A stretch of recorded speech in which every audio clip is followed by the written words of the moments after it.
I really believe, guys, 10 years from now, we're going to be kicking ourselves that we did not buy more small mid-cap stocks because of the cash flow and the earnings. I really believe from a fundamental perspective, we're going to have a broadening out of earnings growth. Financial sector analysts are way understanding bank earnings because they've over-reserved, right? They bought back stock paying dividends.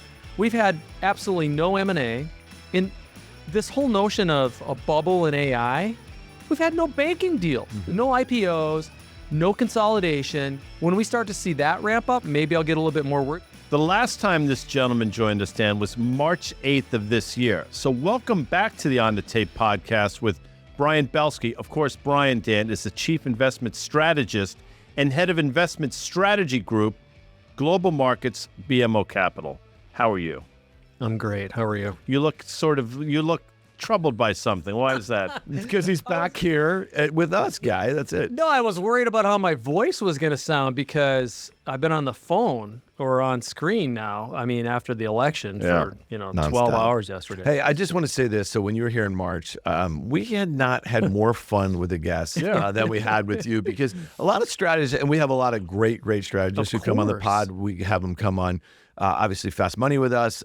It was kind of like Brian Belski Unleashed a little bit. If you remember that conversation. No question about it. Yeah. And by the way, Brian Belski Unleashed, Unplugged. Also, Brian Belski balls on right in terms of the market. Well, we got to go. So there. that was March. This is now November, and you were extraordinarily optimistic and bullish for a lot of different reasons, most of which I didn't agree with, all of which came to fruition on your end. So let's go from there to here.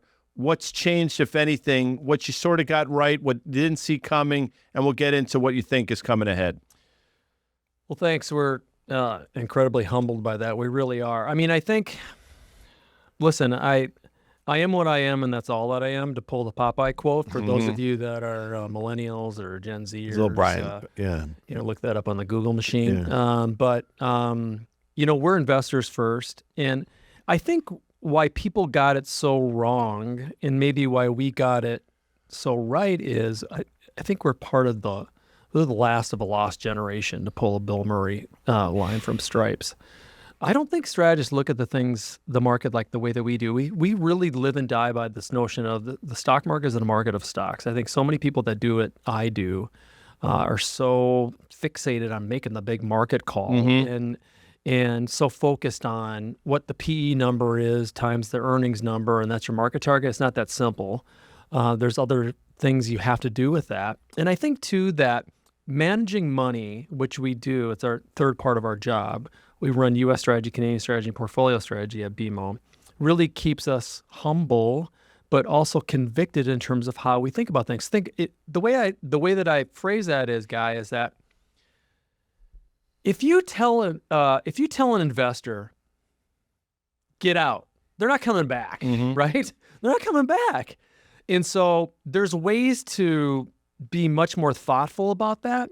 And I think I go back to look at this year, things that we got wrong were maybe we are more so on the stock side of things. So we nailed the sectors, we nailed the market. I wish we would have been more bullish on discretionary maybe and communication services. We did that for more of a portfolio construction side of things. But from the way that we approached 2024 was, let's barbell this thing, man, from a sector. Let's be big in tech and big in financials. And we were early but super right in financials. And maintaining tech took some balls, especially considering how everybody was really starting to worry about it, the concentration and everything like that. And so I think going forward, where we were maybe a little bit early on, was this whole notion of normalization. We started talking about normalization in our 2023 year ahead, which we published late in 2022. We still think that the normalization trade is on. This year was quote unquote silly and emotional because of the stupid election, which thank God that we're done with that. There's a little Minnesota accent there. Yeah, we thank heard that. God. But the year before that was, if you think about what 2023 was the oversold rally in tech stocks. 2022 was the notion of inflation and fiscal and monetary policy. So what we're doing is we're unwinding all that. May I swear? Yeah. All that shit, quite course. frankly. So I think 25 actually is our chance to become more normal. So let's go back in time again, and then I want Dan to get in here. So now we're going back to March of this year. Yep. Financials were non-consensus. Yep. And if I go back and remember, there were a lot of reasons to be very cautious in that sector. As you just said, it took longer than you probably thought to play out. But over the last few months, and specifically over the last couple of weeks, they're playing out in a major way. So does this late run that we're seeing, it backs up your thesis without question, but does it give you pause the magnitude of the move? No, because I actually think that the majority of my institutional clients are massively underexposed financials. They are. And our good mutual friend, Scott Wapner, loves to give me shit on CNBC when Belski meeting financials. Right. I say, well, we're thematic and fundamental investors. Again, we're not just buying the BKX ETF, right? So our theme all along was buy scale. And a lot of people don't know what the hell that means. You want to buy big money center banks as they got big balance sheets and multi-divisional assets. That's number one. The asset management business is a scalable business. You can throw PE firms in there too, like Blackstone, scalable business. And then lastly, the brokerage business is a scalable business. So what you just described, and I'm interrupting you, so I apologize, but you just described Morgan Stanley in basically in a few sentences. Is that fair? It is for me, the way that I look at it, because I spend time at Merrill Lynch, is for me, it's the last of the big box retailers, right? That is Merrill Lynch now because it's the largest, standalone kind of brokerage firm. But remember, during the credit crisis, all these brokers became banks, right, to protect themselves. So I think what has gone on is we took the call and we evolved the call. First of all, scalable assets in March. And then in the summertime, we said, when we upped our number from 5,100 to 5,600, we said, hey, listen, I know that we've been kind of skittish on the regionals. Let's start to buy a basket of regionals, okay? And then lastly, we said, we want you to own, if you're going to play thematics, the really big ones, and oh, by the way, the really small ones. That scared the shit out of everybody because people were still living in the March volatility of 2023. Silicon Valley Bank. Right. Guess what? If you're doing the fundamental analysis and you're digging in the weeds and you're looking at XYZ Bank and you're saying, you know what? Great management, great asset quality. They're conservative and they're really good in terms of their loan quality. That's a great bank. And if you're a consumer, this is just common sense, and you are in Bozeman, Montana, and you own a bait store, and across the street is Glacier Bancorp. And the CEO of the bank or the manager of the bank you've been having beers with for years. Are you going to get a loan from Glacier Bank or are you going to get a loan from JPMorgan? You're going to get a loan from Glacier Bank. We've talked about it all the time, the importance of small and regional banks to the economy. I mean, if you think about small businesses dominate the landscape across the country, who services the small businesses? Small and regional banks. So you're spot on. Really small banks, not U.S. bank or regional bank, but really small banks. I think, I may be wrong, I often am, usually, First Citizens is one of the best, if not the best, performing bank. We've owned it for 3 years in our small mid-cap portfolio. And so I think that going forward, here's the evolution of the call, right?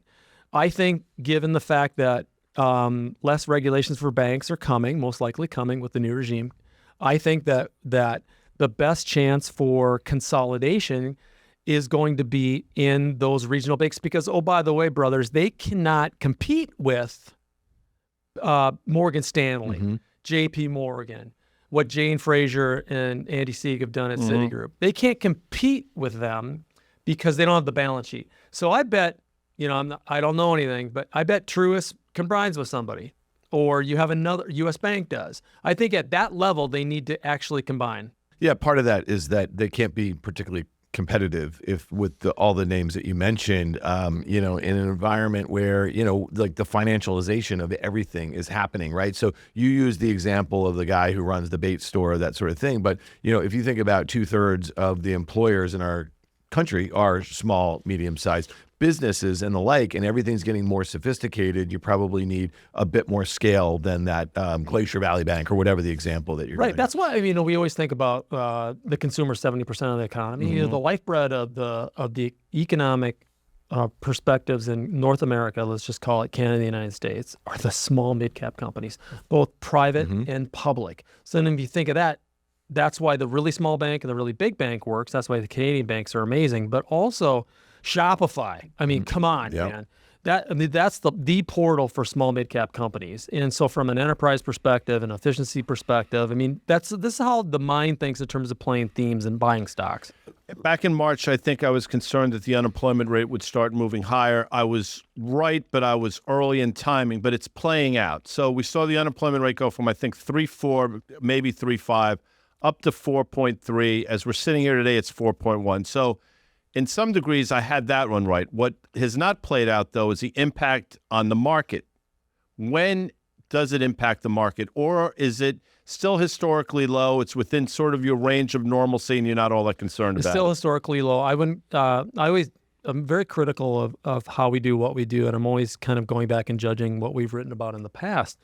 And I remember right before I came to BMO, I was at this firm called Oppenheimer. Great play. We had a great thing going there after the credit crisis. We built a really cool team there.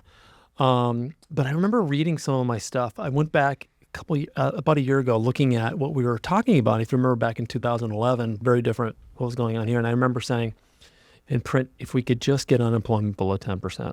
Think about that. Think about that perspective, right? All right, stop for a second. Does that give you perspective when you go back and read something like that and put it in the context of where things are now? Because, I can get hyperbolic, but then to your point, you look back in history and say, wait a second, let's just sort of temper things. Let's just sort of, knock things down a little bit here. So speak to that. The importance of going back in history and reading some of the things that you've written. Reading the things that I've written, but then also lived. Like, we're in the process of writing our year ahead piece. So we're looking at how third years of bull markets start. So just to repeat, we came up with this call in 2010 that a 25-year secular bull market started in 2009. And we're not being stubborn, we're not being Belski's bullish all the time. We really believe it, okay? And so in a secular bull market, you can have cyclical bulls. Or cyclical bears, I'm sorry. And we had one in 2011, we had one in 2018, we had one in 2020, we had one in 2022. And so the new cyclical bull market started in October of 22. Okay, nobody called it a bull market because we're so afraid to be wrong, we don't want to be right.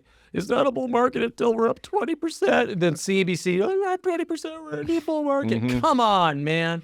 Anyway, don't you have to go to where the puck is, skate to where the puck is going? Anyway, that was my little diatribe. Well, let's do this. We have some breaking news right here. As we're recording this, so the Fed came out with their rate cut decision. It was unanimous. I thought you had like some exciting it was 20. No, but there's 20. I thought the Twins got sold. That would be exciting. 25 basis point cut. It was unanimous. Let's just go over a couple of the bullets here, and then we get your reaction here. Fed tweaks language to note labor market conditions have generally eased. The unemployment rate has moved up, but remains low. We just hit that a little bit.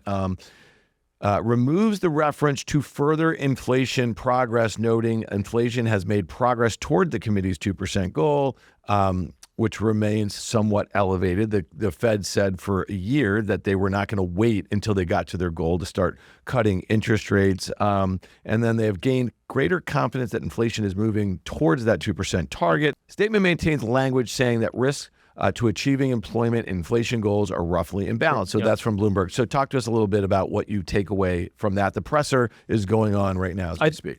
I think it's really good that they went back and started talking about that to really, in terms of they left in new forward guidance. The point is they have some confidence in what they're doing.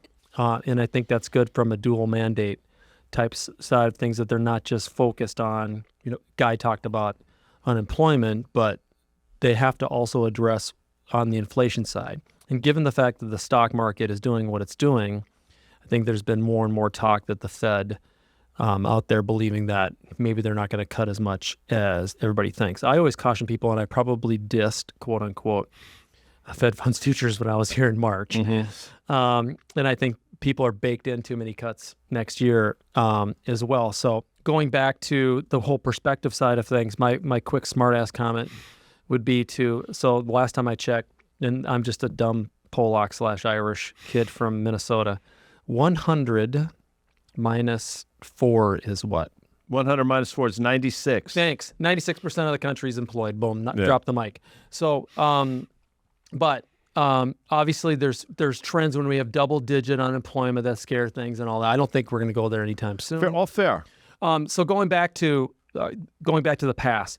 So it's not only just reviewing what you've written, it's also reviewing what you've lived through by this job. So I was a young lad, clearly 8 years old, back in 1990. I'm the Doogie Howser of Wall Street. That's my joke. Some people don't get that, but look it up, millennials.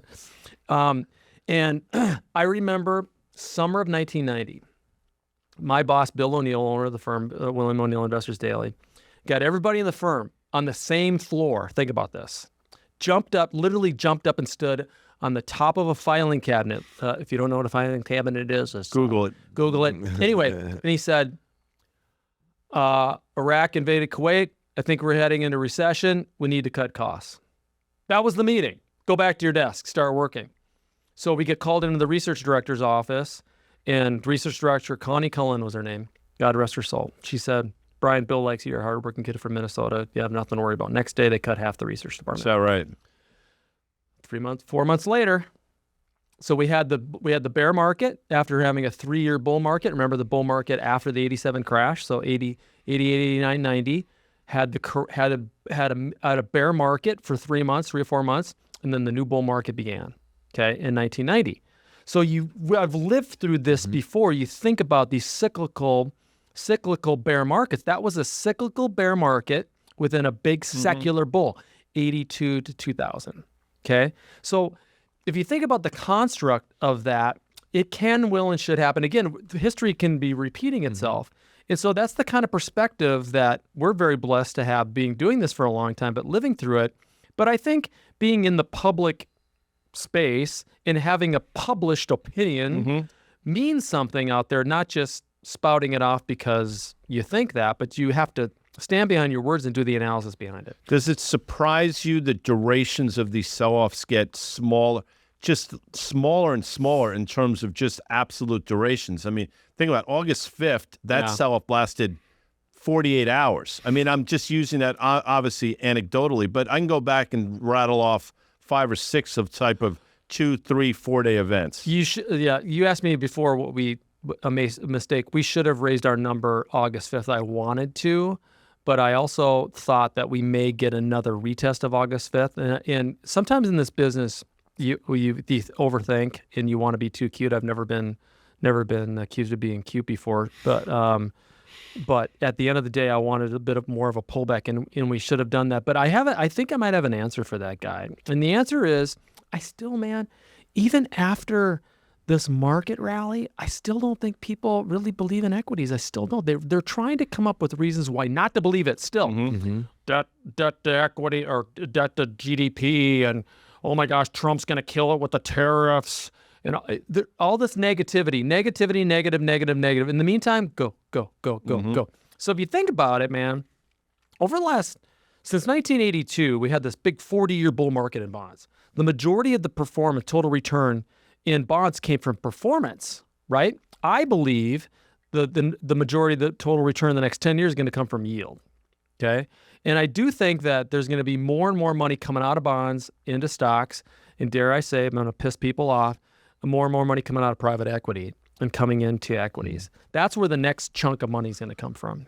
Yeah, you made the point though earlier that a lot of your, compadres in the strategist set, they make the mistake of basically taking the earnings number and multiply it and by price, and there you go, you have something there. So at 21.5 times, 22, Do you suspect, we're going to come in, let's say, on the low end, 10% year-over-year earnings growth this year? I think consensus is calling for 14% next year. Are we likely to see a lot of multiple expansion? Because, 14% year-over-year is kind of baked in the cake right here. A lot of folks are saying, well, 21.5, 22 times historically is very expensive. If we don't see a sort of like acceleration of earnings, forward earnings for like the Mag 7, they've been a huge contributor, right? And a huge part of the ability to kind of hit that 10% bogey that we're likely, or 10, 11% this year. Can all the other sectors make up for that? Or are we just going to see just so much money coming out of the bond market, to your point, going into equities? It's just going to kind of push the valuation that much higher. And I guess, does it make it that much riskier, right, to continue to buy at a level that, we're just unabated from the lows in 22, we're up like 70% or so. I think there's this cool movie Radio, right? Radio goes into the diner. Ed Harris. Yes. And Cuba Gooding Jr.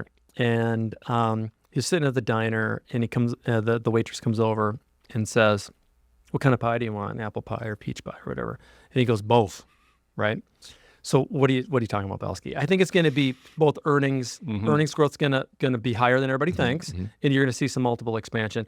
We do a lot of work and have my entire career around sectors. And earnings revisions are a very important part of it. So we run a diffusion index. I probably lost some people looking at FY2 over FY1, meaning fiscal year 2 earnings over FY1. Exactly. But we look at the trend. It's not about the absolute number. It's about the trend, right? So if you take a look at the Mag 7 and earnings revisions and overall, and then plot it against absolute growth looks like it's peaking. It is what it is. We get it, right? But we're still talking about 25, 30% growth. I'm just keeping the math simple. But revisions are starting to kind of even out. But the other 493 stocks are bottoming out in growth, and revisions are going up. Okay. Now you magnify that through the small mid-cap universe that we've been really bullish on in print, not just saying that buy small cap. No, we've been in print on it. And it was something that I talked about when I was here in March under my theme of Jackie Moon, everybody love everybody, own a little bit of everything. I really believe, guys, 10 years from now, we're going to be kicking ourselves that we did not buy more small mid-cap stocks because of the cash flow and the earnings. Anyway, I think we're going to have I really believe from a fundamental perspective, we're going to have a broadening out of earnings growth. And if I was going to go into to pick on our friend Scott Wapner, financials. Financial sector analysts are way understanding bank earnings because they've over-reserved, right? They bought back stock paying dividends. We've had absolutely no M&A. In this whole notion of a bubble in AI, we've had no banking deals, no IPOs, no consolidation. When we start to see that ramp up, maybe I'll get a little bit more worried. But the banks aren't coming through with risk AI. to that, though? Let's just say a bunch of these companies that have been... We had the CEO of a company called Perplexity on the podcast. I want to say, was it back in February? 5, 6 months and ago. at the Maybe time, it's longer than that. I think it was February, March. And, this company, they're ex like DeepMind, OpenAI folks, and they start this little thing, and they're building something in and around these large language models. They call it an answer engine, not a search engine, and they're going up against, OpenAI and Microsoft. And you say to yourself, okay, well, when he came on our pod, I think they had just, it was their Series A at $1 billion. Then they did a Series B at $2 billion. Now they're doing a C or a D at $9 billion. This is all in one calendar year, right? So if you want to bring this company public, and I'm sure Goldman and Morgan and JPMorgan and everyone else is all over this company, how do they grow into that valuation? If a bunch of these companies like Anthropic, which is last valued at $40 billion, OpenAI is the easy one, right? It was last valued at $150 billion. I think they're expected to do maybe $10 billion in sales in 26, and they're losing lots of money. Wouldn't that be like, you got to get your antennas up a little bit if we start to see all that banking activity? There was an article in The Information just yesterday talking about crypto IPOs are coming. Again, this is, it feels like 21 though, is kind of what I'm saying. I don't think we're there yet. The if thing, it's just kind of like, my portfolio is up like this. Well, guess what? You can only book that gain if you actually sell, just like you can only see that kind of bubble. You can't have M&A, though, to your point. That's what you started with. Yeah. And remember, peaks in M&A, when they coincide with M&A, the majority of M&A being done with stock, that's not good. You don't want that. You want M&A with cash. That's a lot better. So we're not anywhere near seeing that type of unwind in that. I think it's going to be really interesting if you start to see consolidation in other areas with respect to less regulation. Could be consumer companies, could be healthcare companies. I think financials and energy are going to be probably the place that we're going to see the I'm most. guilty of the simplicity you talked about, but I've heard you mention correctly, by the way, once again, that you should be paying a premium multiple for earnings here in the United States based on a number of factors, not least of which the advantage we have over the rest of the world. So what was historically rich does not seem as rich now, given the correlation between other areas. So, you've made the argument that, 23 times in terms of S&P multiple is not unreasonable in today's world. Does that still exist? It's not unreasonable. I think that we could see 2 to 3 more multiple points higher. Again, this is where being too simplistic with taking that number times a 275 number for next year. Oh, the market was already there. Where you have to also look at, we run a discounted cash flow and dividend discount model in the market. We look at macro regressions. We look at historical regressions of PEs and things like that. So if you do that, and then look at historical performance patterns, we're not stretched. Even, as you said, up 70% since the bear market low. Actually, we're not stretched. And so going back to the 2021 thing too, 2021 was, you had the 4 horsemen of the apocalypse, right? But then you also, so who are the 4 horsemen of the apocalypse? You got the memes, you got the SPACs, you've got NFTs were in there. And then you've got, Bitcoin, but then also I throw in like the Cathie Wood, no disrespect type of investing, which is, hit home runs, right? Hit home runs all the time, which would be great if you can hit home runs, but I'd rather hit singles and doubles and be Rod Carew. Anyway. Do you know Tony Gwynn had more assists in college as a basketball player at San Diego State than he had strikeouts in his career? I love that stat. I've That heard is that before. ridiculous. It's amazing. Anyway, sorry. Please. But what drove that silliness, right? 0% interest rates in combination monetary policy and fiscal policy. The opposite's happening now. Right. So in terms of the if you're seeing that 2025 is going to be akin to 2021, no, because of if you take a look at the impact of aggressive monetary policy in combination with aggressive fiscal policy, and where we were as a society all still kind of locked up, watching the boob tube, and we're getting back to normal. Yeah. So that makes perfect sense to me. And again, I think 2021 is not a great comparison when you think about just all the SPACs and the low quality companies that were going public and the like. And I think, the excitement around crypto, it just felt to us, we started doing the podcast, in January 2021, and we got super bearish. We were really close to a lot of this stuff. I had certain consulting relationships in the investment banking space.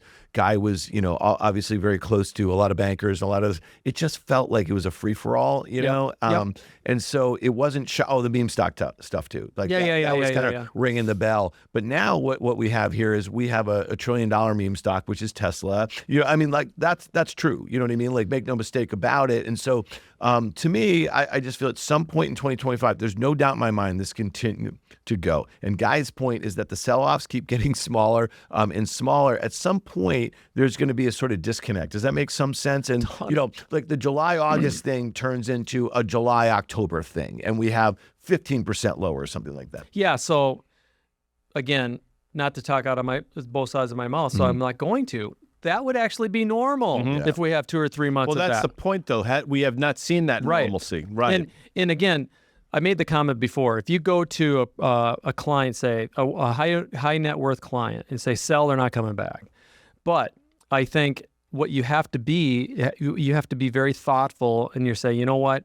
I think we can take some chips off the table, and that's normal. To have these types of annual performance that we had in 23, 24, given the fundamental backdrop and given the concentration, the likelihood of another 25 or 30% year next year is low. And I'm not going to steal my thunder for my year ahead piece next year. But at the end of the day, I think it still can be positive and still be in a bull market. But I think the cross currents are beginning. And oh, by the way, it's good. It's positive that we're not going to be this crazy anymore. What do you make of the move in interest rates from that mid-September Fed rate cut of 50 basis points that was expected? From 3.6% in the 10-year, we got up to, I think, 4.47 or so yesterday being Wednesday. And as we're sitting here today, it's still 4.35, give or take. That move, is it based on the perception that economic growth is going to reaccelerate, or is it some sort of combination of a bunch of factors? It's a combination of growth's going to be better. We don't have an unemployment problem. The bond market's basically given a finger to Fed funds futures. Into the economists that have been wrong. But I also think it's going back to, I think people are reallocating money. I think people are reallocating money and selling bonds. So out of the bond market into whatever. So there's my next follow-up question. Is there a rate in the 10-year that will concern you? Or as long as it keeps going up based on the things you just talked about, it's actually an encouraging sign? In March, we talked about the average 10-year Treasury the last 75 years is 5%. I think plus 5%, it doesn't bother us fundamentally, but I think it bothers the crowd, the herd. I think that'll freak people out, and I think ultimately that could provide a buying opportunity. In the equity market? Yeah, we don't like it when stocks go down. We don't like it when stocks go down because people lose money. People forget that, right? But I do think some sort of a respite at some point would do everybody really good to kind of hit a reset, because I do think that we need to kind of recalibrate how we're looking at stocks and how we're managing money, and kind of stop focusing on the market overall and start focusing on individual stocks. So guys point about rates. We also have this issue with the dollar that's moved up pretty dramatically. So when you think about that, going back to that sort of earnings growth picture, we know U.S. multinationals rely a great deal on overseas, sales and the like here. How do you make, how does the dollar strength, how does the yields, kind of maybe higher for longer scenario, how does that play into this S&P earnings picture that you have for 2025? It's interesting, the correlation between the S&P 500 price performance and the dollar is actually quite positive. Everybody thinks it's negative, but it's not. It's meaning the dollar goes down, stocks go up. No, it's actually, if you look out over a longer term time period, what does that mean? It just means that it's also a picture of strong economic activity and strong in U.S. strength in general. So all this hullabaloo that the U.S. dollar is not going to be the world's reserve currency, I think we haven't talked about that for a while out there in the press. Thank God. And so I do think that there's a lot of rhetoric out there that President Trump wants a weak dollar. I don't know about that. Well, yeah, we don't know what I don't think we don't know. Nobody knows what he's I don't think he knows what he wants either. No. All right, let's talk about this, because one of the things I really liked what you said about, you guys do look at stocks. You obviously look a whole heck of a lot at sectors, and some of your strategists don't get that granular. Yep. So one of the biggest drivers in the S&P this year has been obviously megatrends. We just spent some time on the tech. But if you look at a Microsoft, which is down still at least 10% or so from its 52-week highs, which were all-time highs at a time where today the Nasdaq's trading at all-time highs, the S&P is trading at all-time highs. You have an Eli Lilly, right? So the GLP-1s, we can agree that was a big mega trend. I think, Novo Nordisk and Eli Lilly were $1.3 trillion together, that sort of thing. And so when you think about, and you just talked about a broadening out, that doesn't bother you that folks are coming out of some of those very crowded sort of mega trends. In some ways, is that kind of bullish for you? It's very bullish. Our theme for those big tech stocks are the new consumer staples. I can't believe that Lilly now is the largest stock in the S&P 500 healthcare sector. It just astonishes me. And we have representation in our portfolios about that. Does that make me worried? 100% it does. Because of the dominance of the weight loss drug stuff. So, and we're constantly looking at how we can be a little bit more forward thinking on that. I do think to answer your question, I think it's very positive that we are seeing some distribution, let's say, in these bigger names. It doesn't mean that they're going to be going down. It doesn't mean that they're actually going to be underperforming over a long periods of time, especially Microsoft. But it does mean that you want to start looking, especially in technology, down in cap. If you think Oracle's down in cap relative to Microsoft, right? Into other names that aren't those big giant ones. And folks are doing that. I mean, Guy just made this point, and he's done it a bunch on this pod and on Fast Money. You know, a company like Palantir that now has, you know, $120 billion market cap. It's expected to do what, $3.5 billion in sales. You know, and the consensus, you know, growth is like 20%, low 20s earnings and sales growth for the next few years. How do you ever grow into that valuation? Because that's what investors were doing earlier this year. What is the stock up on the year, Guy? It's up 220% or something like that. So I feel like there's definitely, like, some of that stuff has gotten picked over a little bit because it already has broadened out a little bit. Yeah, we've been very lucky and blessed that we bought Palantir a while ago, and we added to it a little bit during some recent weakness in August. And that's what we're talking about in terms of just implicit stock picking, right? Here's a masterful manager of the business that knows the business, that has technology prowess, that has delivered with respect to earnings and has a growth trajectory and is respected in the industry. And so that's the kind of name you want to be in. And that's where you want to continue to diversify out of these big guys. Doesn't mean you sell all the big guys, but I think the next wave is where we're going to see a lot more. Well, it's interesting. I mean, not to get bogged down in Palantir, but what's fascinating about that is he's been telling the same story since they were a publicly traded company. People are just starting to listen to him now, but the story really hasn't changed. It's just, I think, people's attention have changed and now understanding what he's been putting forth for quite some time. Now, with that said, the move has been extraordinary, and congratulations on that. But there will be a point where I think you're going to have to make a portfolio decision about a name like Palantir. Right. That's a great example of you got to tell them again, you got to tell them one more time. And it depends upon, you know, from just a weighting perspective when you're running money and looking at risk-adjusted returns and all this kind of stuff that, you know, if you're going to have a 5 or 6% position or 7% position in NVIDIA, you're not going to have a 7% position in Palantir, right? Maybe 1 or 2%. In those that run more concentrated positions that have 4 or 5% positions in Palantir, you got to look at it when you have a big move like that. Let me ask you this question, because I do think it's interesting, just in the context of what we talk about. The commodity market has been telling an entirely different story in terms of the move lower in a lot of these things vis-a-vis what's been going on theoretically with the strengthening economy. What's the disconnect there, if there is? You know, I remember being on the show, CNBC Halftime, and they're giving me shit for being underweight energy this year. And I'm like, why underweight energy? I don't know, look at the chart of WTI. Next question. And because the correlations are so strong with the underlying commodity. If you look at the CRB metals index relative to the S&P 500 material sector, it's a great chart. Even stronger correlation with respect to Canadian materials. Obviously, it's a bigger part of the index there. In here in America, you have chemicals and other things that you can buy with respect to a 3% sector, 3 or 4% sector. But it's clearly that's more a global growth story relative to what's going on here in the U.S. And given the fact, too, from the makeup of our index, it's a smaller part. So think about how ridiculous that is. Energy is now 4% of the market, I think. Which, think about it, it's peak, but I think you're right. And it's the same with financials. At one point, financials, I think, were 18% of the S&P 500. Now it's mid-single digits-ish. In the old days, now we're probably aging ourselves. Remember, you used to say as financials go, so go the market.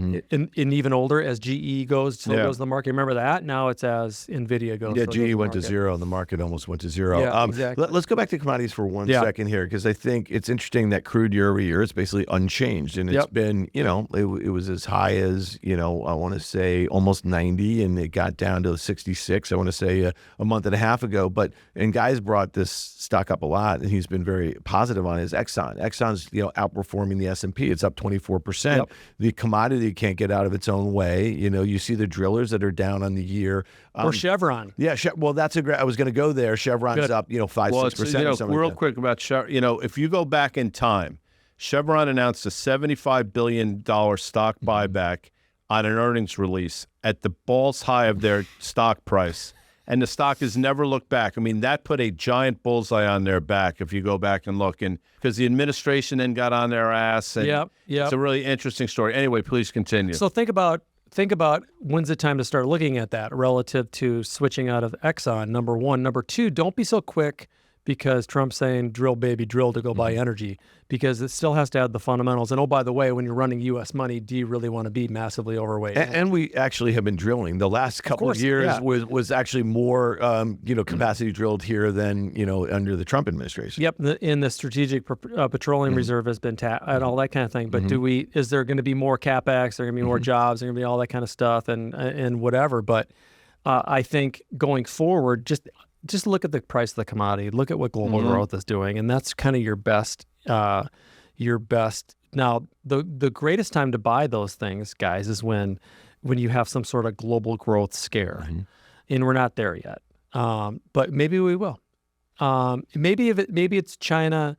China needs to do something. Probably China's going to stimulate even more. That would be my guess, to try to keep pace. Anything out there that you're looking at sort of on the horizon that gives you pause, whether it's Bank of Japan and what's going on there in terms of the currency moves, the geopolitical stuff, potential for China, Taiwan? I can rattle off all of them. You've heard them all. But is there anything that you're looking at that we don't talk about? It's not geopolitical. I think, for us, if it would be a reacceleration of inflation and or going back to sentiment. And if we start to do stupid stuff and we on the IPO front and the consolidation front, that would worry me. What would cause a reacceleration of inflation? Would it be a demand thing or supply? I mean, it's one. Again, the answer is a lot of times just some combination, but it'd be one or the other. Would it be from a supply side of things, or just all of a sudden this reacceleration of demand? I think probably first off, the thing that makes more sense for me is more the reacceleration of demand. If we start to see that. And I think maybe that's why the Fed is doing what it's doing. Before we get out of here, we've always enjoyed listening to you talk about your journey as a strategist. I remember when you were at Merrill. I was actually at Merrill back then, and I remember how much the folks on our desk relied on the sort of stuff that you were saying. And one of the reasons that I thought back then, you were one of these guys, you were nimble. You were always kind of nimble, but you also had a longer term outlook, and it took a lot for you to kind of change your mind because you did the work on a level that maybe some of your other, and I just go back to what you said earlier about kind of the strategist cohort. I mean, some of them are narrow in the way that they think about things and look at the markets. So talk us a little bit about, I guess, that evolution and what you kind of lean into now. Well, sometimes we do receive some heat. Wapner loves to get under my skin a little bit and how, I say something about another strategist and thing like that. And I think, never name names, right? No, I don't, but it drives me crazy that sometimes people aren't held accountable for coming out and saying something and then they don't back it up. And I think, listen, God asks you to do a lot of things. You got to act justly, love mercy, and walk humbly, man. And I've been fired 3 times on Wall Street, and you have to kind of go through the pain. And I've had to fight and scrape for every single thing that I've done. I don't have the fancy CFA or MBA. I declared victory after level 1 of my CFA, and I just had to work and fight for everything. And I worked at really small firms until I got to Merrill. And at the end of the day, I think people, guys, have been so focused on, they're so afraid to be wrong, they don't want to be right. And they want to prove everything. And that's what led everybody to become so macro and so quant. And I always plead with people, remember your advice, people are listening to that and they could be losing money. Okay. And I really caution people, please understand that the greatest thing that I've ever been able to do in my career, sit across a table from somebody that I've lost money for. That is massively humbling. And so I think that makes us different. And again, I don't disparage it. There's a lot smarter, more eloquent people than we are. And there's going to be a lot of people that do this after me. But I would just caution everybody, have some common sense, know that what you're saying means something to people. And really have some accountability for what you're seeing and saying. We do because we're blessed to be able to run money. But if you don't run money, please just understand that you have a lot of responsibility. No, it's fair. You got to take ownership without question. And you're right. I mean, there is a responsibility when you talk about these things because people do listen. And, the other side of the coin that I am guilty of more times than not is you also want to sort of try to warn people of some of the pitfalls out there that you've lived through and you've experienced, and you don't want necessarily people to have to endure. And sometimes not bringing that to light is just as bad as, trying to, look at it through the other lens as well. Living through the late 90s and watching those returns year after year, starting in 95, right? And everyone knew that there was a bubble that was forming. You just didn't know when it was going to pop. And then we had a protracted bear market. And then you think about the lead up and the returns into the financial crisis and what happened there. Then we had a protracted bear market. And this goes back to the point Guy made a bit ago. It's just like, the sell-offs have gotten shorter and shorter. The bear markets have gotten shorter and shorter. And so it's kind of, for some of us, we spend a lot of time thinking about what could go wrong, going forward, especially when you have a mic in front of your face every day of the week. I'm so glad you brought up 1995 because, and Guy was talking about kind of a prolonged pullback that we need. 1994, man, it was like the Bataan Death March. I remember that. Oh my gosh, we were so worried. I was at Dane at the time, and it was so scary. And then you think about, we've been kind of in the 90s. 95 was up too much, right? 96 was irrationally. Well, irrational. Greenspan's speech about irrational exuberance. Everybody thinks it's about tech. It had nothing to do with tech. It drives me crazy when people talk about the 90s was about tech, just like the 70s were about disco. Think about that. 70s not about disco. Not for Guy. Not for Guy. Yeah, trust me. But the 90s were about the Nifty 50 and the consumer staple stocks and big cap concentration, right? As GE goes, so goes the market. And so we thought the market was super extended in 1997. And then all of a sudden, we had the big pullback in the fall, and then it was grip it and rip it, and here comes the tech stocks. And that was it. And so when you kind of live through that, and history doesn't necessarily purport to what's going to happen in the future, but it sure can teach you and have a roadmap in terms of how things could happen. Well, thank you for the roadmap that we have. This year, you kind of nailed 2024. We suspect you're going to be pretty right in 2025. Oh my gosh, so I think our listeners, our viewers really appreciate it. Brian Belski, thanks for coming back. We'll have you back early in 25, and we look forward to it, Brian. Thanks. Thank you so much, guys.